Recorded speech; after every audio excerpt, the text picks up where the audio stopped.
Hi, welcome back to another episode here on Creepy with Coffee. I'm Kim, your storyteller. So today's story is slightly a little bit longer, whereby tonight's story takes us back to a university dorm in 2004, where a student discovers that his quiet and religious roommate Kai is harboring a secret far beyond the realm of the ordinary. Imagine coming back to your dorm every night to find your roommate's side of the room spotless without ever seeing him clean. And what happens when he leaves for a few days, but someone or something still tidies up his things? Well, before we get on to the story, like usual, if you have yet to do so, please do like, comment some nice words down in the comment section, share this with your friends, and remember to subscribe to the channel. Now, let's get on to the story. This is Creepy with Coffee. Today's story is from Izhar, obviously not his actual name. And this happened during my second year of university around 2004-05.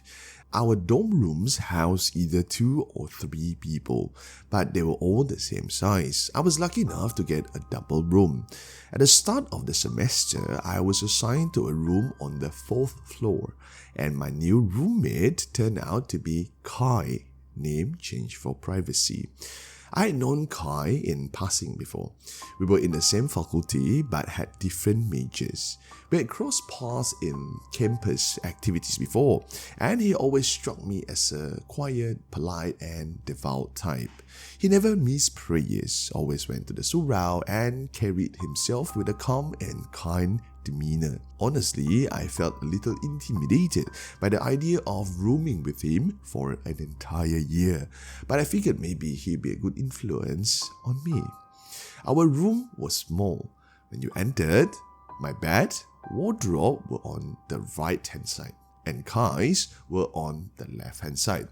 We each had a desk and bookshelf facing 2 windows at the front. 2 windows, yeah? Basically, the room was evenly split between us. The first week was uneventful. Everyone was busy catching up after the break, getting used to new classes, subjects, lecturers, and so on. Kai and I didn't interact much. He had his surround friends, and I had my own rowdy group. I mostly used the room just to store my stuff, shower, change, and sleep. Every time I came back late at night, Kai was either asleep or sitting at his desk with his laptop, facing the window, studying with his earphone in. We didn't talk much, but I was fine with it. He did his things and I did mine. One thing I noticed though was that Kai's side of the room was always immaculately clean. His bed was neatly made, his clothes in the wardrobe perfectly arranged. Not that I opened the wardrobe, it's just that he never closed the wardrobe door. And his desk was always dust-free with books organized in neat stacks. Well, if you have been in a room with a roommate or a housemate, you know how uni students can be messy. But his entire area smelled fresh, almost as if it was glowing with ethereal presence, truly befitting of someone so devout. Meanwhile, my side, a complete mess. My bed was always unmade. Dirty clothes were scattered around, and my desk was a chaotic mix of art supplies and papers. It was as if an invisible boundary separated cleanliness from chaos. What puzzled me was that I never, pay attention to this, never once saw Kai cleaning. He was just as busy as I was, rushing off to class in the morning, tossing clothes around like anyone else. Yet, every night when I returned without fail, his space was always spotless. Maybe he cleaned the room in the evenings before I got back? That seemed like the only logical explanation. I also noticed something else. Whenever Kai sat at his laptop, he sometimes would mumble softly to himself, occasionally letting out a small chuckle. I figured he was probably texting his girlfriend or something. It was a bit odd, but I didn't think much of it. Then came the 3rd week of the semester. One evening, I got a text from Kai. He was saying that He had to rush home to Tanjung Malim because his brother had been in a serious accident.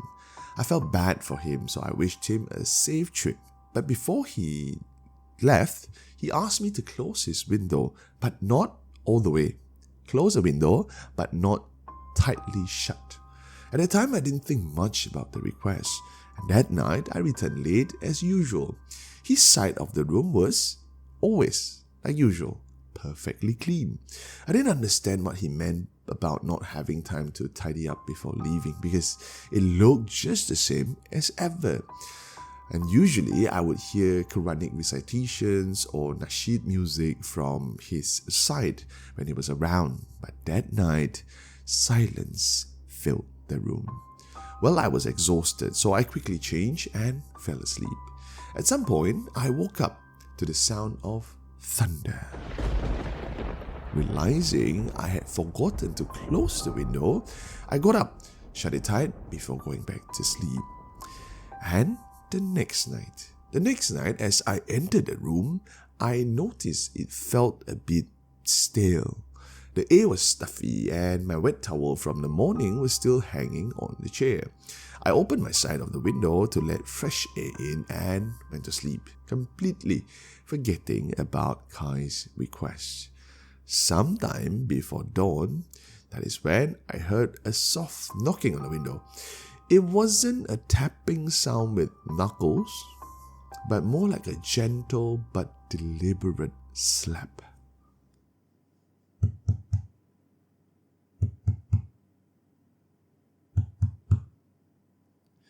But when I lifted my head to listen, it stopped. When I lay back down again, it started again.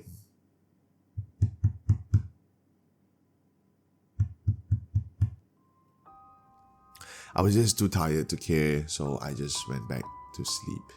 And the next morning, Kai texted me again. His brother had undergone surgery for a broken leg and ribs, but was otherwise fine. Relieved, I replied and then noticed his previous message about the window. Curious, I checked. To my shock, there were these faint, misty handprints on the glass, like someone had pressed their palm against it. Just as I leaned in closer for a look, they vanished. Just like that, vanish. And that evening, Kai returned bringing snacks from home. I wanted to ask about the window, but he looked exhausted, so I let it go. A few days later, after a holiday break, Kai invited me to lunch at the food court. It was our first time eating together, so I saw it as a chance to get to know him better. Eventually, I gathered the courage to ask him about why he asked me to close the window, but not all the way tight. Kai just smiled and calmly explained. Well, when my mother was pregnant with me, she had this recurring dream of a woman who was also pregnant. But it's only in the dream. Mother never met this person in real life. Then the woman wanted to arrange a marriage between the woman's child and my mother's child, which is me. A marriage between these two unborn children. But my mother refused every single time. Eventually, the woman relented but asked that her child at least be allowed to be my friend. These are two unborn children. My mother agreed under that condition. Well, after I was born, the dreams stopped. Everything stopped. My mother never dreamt about the woman again. But when I was around 6 or 7, I remember I started seeing a little girl. Long, straight hair, pale skin, beautiful eyes, and always smiling from a distance. No one else could see her except for myself. Eventually, when I asked my mother would say, "That is just a friend, nothing more." To my surprise, Kai actually continued saying that her name is Husna and she's actually our age. So I asked, is she a Bunyan? Well, for those who do not know, Bunyan is actually or something like elves. they have similar system like human. They have their own society, they have their own community, and they live like human. It's just that they are from the other realm. To continue, so I asked, is she a Bunyan? Maybe.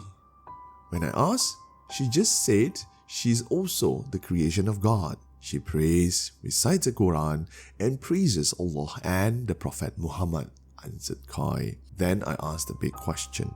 So why did you tell me not to close the window all the way? Kai chuckled and said, because Husna takes care of my things. She's been doing it my whole life. If I close all the doors and windows, she won't be able to come in. Although, despite all of that, she respects my privacy. Well, obviously, I was stunned, and after thinking back, I had never once seen Kai clean, do laundry, or even made his bed. So how did his space is always spotless? Well, years later, Kai got married and had a child. We are still in contact and our relationship got better. So when I asked if Husna was still around, Kai smiled and said, I told her I was getting married. And she answered saying that she will never visit me again. She wouldn't come back again out of respect for my wife. She said she was just here to be a friend after all. Well, that is the story for tonight. So who do you think Husna was? Is it really a Bunyan or is it actually something else? Well, at least Kai was not hurt throughout this entire story. Nothing bad really happened to him, right? Only good stuff. Well, let me know down below in the comments section. Once again, for those who have yet to do so, please help me subscribe. It would help the channel a lot. Well, until the next episode, this is Creepy with Coffee.